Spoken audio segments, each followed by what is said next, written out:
Internet. You are listening to Ask the Oz Brothers.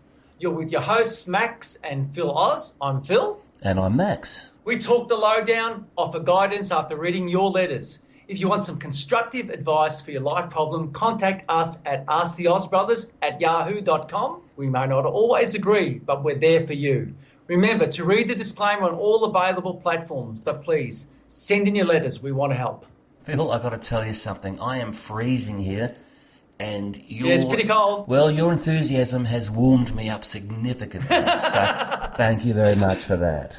Okay. That's the nicest thing anyone said to me today, so there you go. Well, there you go. Well, maybe tomorrow someone will say something even nicer, and that's for the win. How you been, mate, anyway, apart from this cold weather? I'm a bit over all of this lockdown stuff, and I think I'm writing it out. Right. I'm doing all the right thing. I'm doing all the right things. I'm washing my hands. I'm exercising, social distancing. I'm getting some exercise. I'm meeting more people out on my walks than ever before. Complete strangers. I'm forming relationships with. Meaningful relationships and meaningful conversations. So really? It's quite bizarre. Yeah, like I met a young man half my age yesterday, and I didn't mention the podcast, but I probably should have. I've got to get some publicity and all that sort of stuff. But you got to hustle where you can. You got to hustle where you can. Yeah, yeah. Well, I didn't take the opportunity. No. Sometimes strategically, I'm not that way inclined. I'm probably like to sort of like be modest in the background and stuff like that. Well, that's great. I've got to say that what I've been doing is just enjoying the lockdown as much as I can, and I'm getting into leveling my main characters on Warcraft. Oh, fantastic. It's too bad I'm not into it. My sons are. You're into real life. I'm just into pretend life. But I'm doing the best I can. Yeah.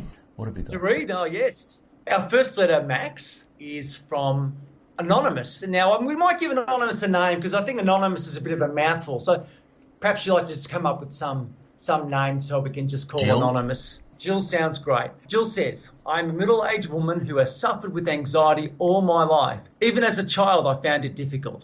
I'm very sensitive and have struggled with members of my family. I have 7 siblings. Mostly I get on with 3 brothers. They're all interstate from me, however. My sisters are all older except for one. She's only 18 months younger.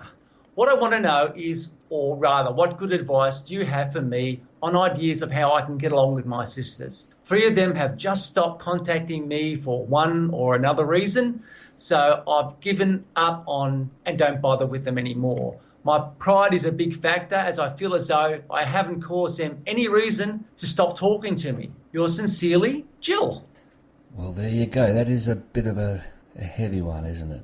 Whenever you're dealing with family schisms like that, there's always a bit of collateral damage, and that's with the people involved, isn't it, obviously? Yeah. Poor Jill. What do you think, Max? Maybe not now, but a bit later on when you can. Get people in the family that have your ear and tell them your worries. Get everyone together and just have a heart-to-heart, frank discussion. If it doesn't work out, well, you've done your best. I think the idea might be you go in thinking to yourself, this may not work out. It probably won't work out. If it does, it's a bonus. Life ain't perfect as far as I can tell. And it's a case of asking yourself, can I adjust to not being best friends with people in my family? The thing is, you can't choose your family. You can't choose your parents. You can't choose your kids. I guess you just got to cross your fingers and hope that you get on well with people that are in your family. I wish you luck, Jill. Yeah. She has a good relationship with 3 of her brothers. So that's pretty good. I wish I had a good relationship with 3 of my brothers. Sure, sure. That is not a bad percentage success rate, actually. It's not.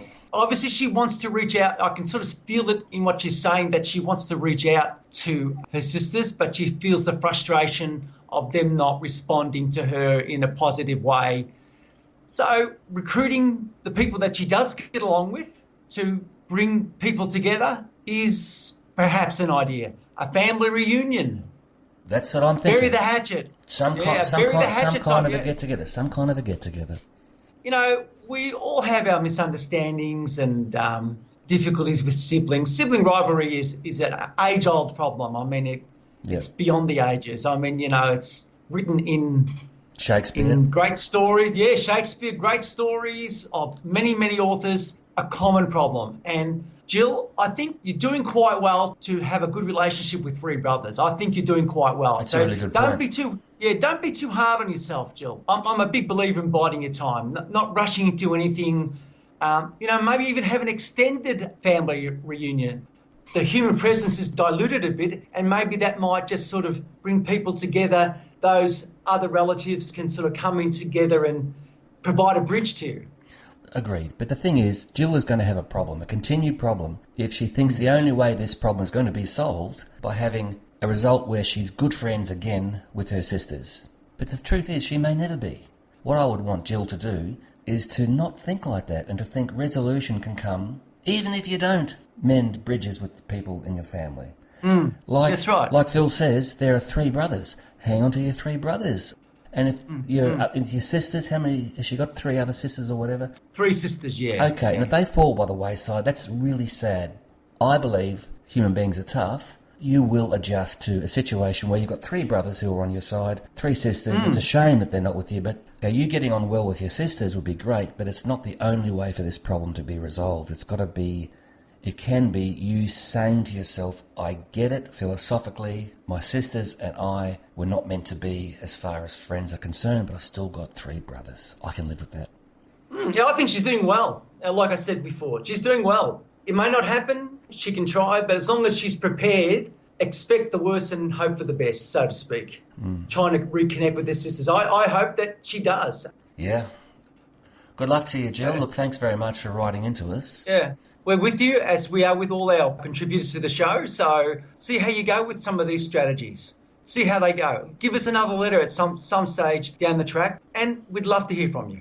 I think what we should do, Phil, at some stage later on down the track is just have an episode where we have past contributors who have contacted us again, and we'll just read out what's happened in their lives. Yeah, absolutely. Okay. I think that's a great idea. All right, letter number two. Letter number two, what do we have?